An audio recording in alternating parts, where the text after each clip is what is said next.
Assalamualaikum warahmatullahi wabarakatuh. Berjumpa lagi dengan Budia di materi pendidikan agama Islam kelas 9. Anak-anakku yang soleh-solihah, sebagaimana yang kita ketahui bersama bahwa agama Islam masuk ke Indonesia tidak serta-merta dengan begitu saja prosesnya. Ada proses panjang di sana, ada peran Wali Songo di sana. Bagaimana cara penyebaran agama Islam di Indonesia sehingga agama Islam bisa diterima di Indonesia? Baik, kita ikuti, kita simak penjelasan dari Budia bersama-sama. Baik, sebagaimana yang kita ketahui bersama bahwa sebelum agama Islam ada di Indonesia, agama nenek moyang kita sudah menganut animisme dan dinamisme. Begitupun juga dengan Hindu dan Buddha. Dibuktikan dengan apa? Adanya Candi Prambanan, Candi Borobudur, adanya prasasti, dan lain sebagainya. Baik, anak-anakku, Indonesia dikenal sebagai negara dengan penduduk muslim terbesar di dunia. Padahal jika kita melihat sejarah lahirnya, agama Islam yang dibawa para nabi, Indonesia tidak begitu dikenal. Namun berkat kegigihan para dai dan ulama, perkembangan Islam di Nusantara begitu pesat sampai saat ini. Lalu bagaimanakah alur perjalanan dakwah di Nusantara? Untuk tujuan pembelajaran kita hari ini yaitu satu, memahami sejarah perkembangan Islam di Nusantara. Yang kedua, menyajikan rangkaian sejarah perkembangan Islam di Nusantara. Anak-anakku, proses masuknya Islam di Indonesia berjalan secara bertahap dan melalui banyak cara. Menurut para ahli sejarah, teori-teori tentang kedatangan Islam ke Indonesia ada beberapa teori, yaitu teori Mekah, teori Gujarat, teori Persia, dan teori Cina. Menurut teori Mekah, proses masuknya Islam ke Indonesia adalah langsung dari Mekah atau Arab. Terjadinya sekitar abad ke-7 Masehi. Para pedagang Timur Tengah memiliki misi dagang dan dakwah sekaligus. Orang-orang Arab yang datang kebanyakan keturunan Nabi Muhammad SAW yang menggunakan gelar Sayyid atau Syarif di depan namanya. Menurut para ahli sejarah, jalur perdagangan antara Indonesia Arab telah berlangsung jauh sebelum Masehi. Teori Gujarat mengatakan bahwa proses kedatangan Islam ke Indonesia berasal dari Gujarat pada abad ke-7 Hijriah atau abad ke-13 Masehi. Menurut teori ini, orang-orang Arab bermadzhab Syafi'i telah bermukim di Gujarat dan Malabar sejak awal Hijriah abad ke-7 Masehi. Namun yang menyebarkan Islam ke Indonesia bukanlah dari orang Arab langsung, melainkan pedagang Gujarat yang telah memeluk Islam dan berdagang ke Nusantara. Teori Persia mengatakan bahwa proses kedatangan Islam ke Indonesia berasal dari Persia atau Parsi, sekarang dikenal dengan Iran. Adanya kesamaan budaya dan tradisi yang berkembang antara masyarakat Parsi dan Indonesia, yaitu tradisi merayakan 10 Muharram atau Asyura. Selanjutnya adalah teori Cina. Teori ini membuktikan bahwa raja Islam pertama di Jawa, yakni Raden Patah dari Bintoron Demak, merupakan keturunan Cina. Ibunya disebutkan berasal dari Champa, Cina bagian selatan, yang termasuk Vietnam. Bukti lainnya adalah adanya masjid tua yang bernilai arsitektur Cina atau Tiongkok di berbagai tempat di Pulau Jawa. Anak-anakku, semua teori yang Budia sebutkan tadi memiliki kelemahan dan kelebihan tersendiri. Tidak ada kemutlakan dan kepastian yang jelas dalam setiap teori tersebut.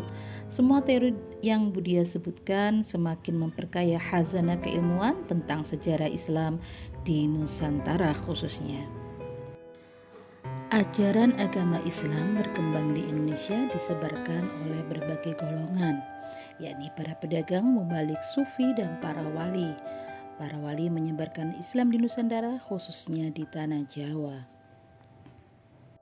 Di antara sekian banyak wali yang terkenal adalah Wali Songo atau Wali Sembilan. Berikut beberapa uraian setiap Wali Songo. Sunan Maulana Malik Ibrahim atau dikenal dengan Syekh Maghribi berkedudukan di Gresik. Sunan Ampel atau Raden Rahmat berkedudukan di Ampel, Surabaya. Sunan Bonang atau Raden Maulana Malik Ibrahim berada di Tuban.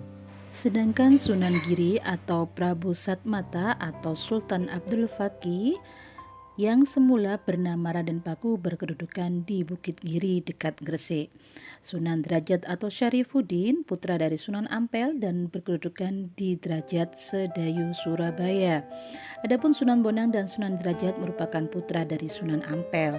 Selanjutnya Sunan Gunung Jati atau Syarif Hidayatullah di Jati, Cirebon. Sunan Kudus atau Ja'far Sodik putra dari Raden Usman Haji yang bergelar Sunan Ngandung di Jipang Panolam berkedudukan di Kudus. Sunan Kalijogo yang nama aslinya adalah Raden Masyahid merupakan putra dari Tumenggung Wilatikta Bupati Tuban yang berkedudukan di Kadilangu dekat Demak. Yang terakhir adalah Sunan Muria atau Raden Umar Syahid adalah putra dari Sunan Kalijogo berkedudukan di Gunung Muria, Kudus. Demikian sekilas sejarah tentang Wali Songo yang mengajarkan Islam di khususnya Pulau Jawa. Selanjutnya adalah cara dakwah di Nusantara melalui beberapa jalur. Yang pertama yaitu perdagangan. Para pedagang muslim pada abad ke-7 sampai dengan abad ke-16, pedagang tersebut berasal dari Arab, Persia, dan India. Jalur perdagangan saat itu menghubungkan Asia Barat, Asia Timur, dan Asia Tenggara. Banyak pedagang muslim yang singgah dan bertempat tinggal di Indonesia. Sebagian bahkan ada yang tinggal sementara, ada pula yang menetap di Indonesia. Lambat laun, tempat tinggal mereka berkembang menjadi perkampungan muslim. Yang kedua adalah pernikahan. Sebagian pedagang Islam tersebut ada yang menikah dengan wanita pribumi, terutama putri bangsawan atau putri raja. Dari pernikahan itu mereka mendapat keturunan. Disebabkan pernikahan itulah banyak keluarga bangsawan atau raja yang memeluk Islam. Pendidikan. Para mubalik mendirikan lembaga pendidikan Islam di beberapa wilayah Nusantara. Nama-nama lembaga pendidikan Islam itu berbeda di tiap daerah.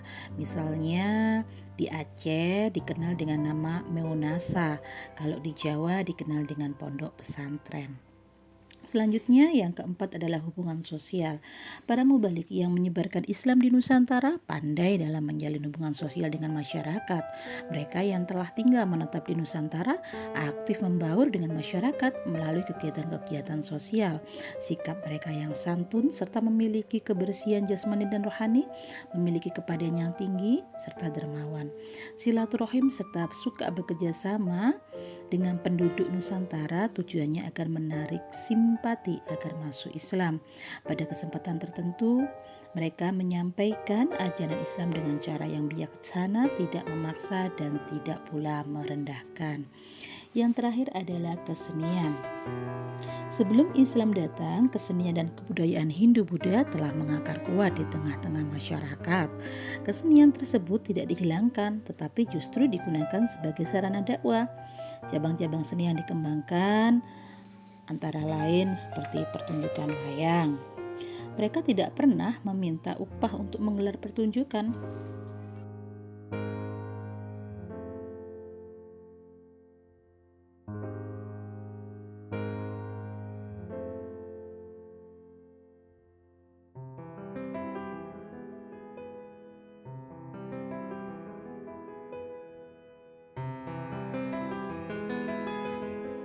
Bahkan penonton atau pengunjung gratis menyaksikan pertunjukan tersebut tanpa dipungut biaya apapun. Penonton hanya diminta agar mengikutinya mengucapkan 2 kalimat syahadat. Hal ini berarti para penonton telah masuk Islam. Sebagian besar cerita wayang kulit dikutip dari cerita Mahabharata dan Ramayana, namun sedikit demi sedikit dimasukkan nilai-nilai ajaran Islam. Alhamdulillah, dengan demikian agama Islam diterima oleh masyarakat Indonesia tanpa menggunakan jalan kekerasan atau bahkan peperangan. Agama Islam diterima dengan terbuka di Indonesia karena asimilasi budaya yang disampaikan oleh para wali songo atau para mubaligh. Kebudayaan-kebudayaan yang sudah ada tidak dihilangkan begitu saja, tapi diasimilasi, sehingga mengesankan bahwa Islam itu dekat dengan masyarakat pada saat itu. Dan perlahan-lahan ajaran Islam dapat diterima oleh seluruh masyarakat. Baik, sekian pembelajaran kita hari ini. Selanjutnya, minggu depan kita akan membahas kerajaan-kerajaan Islam di Nusantara. Wassalamualaikum warahmatullahi wabarakatuh.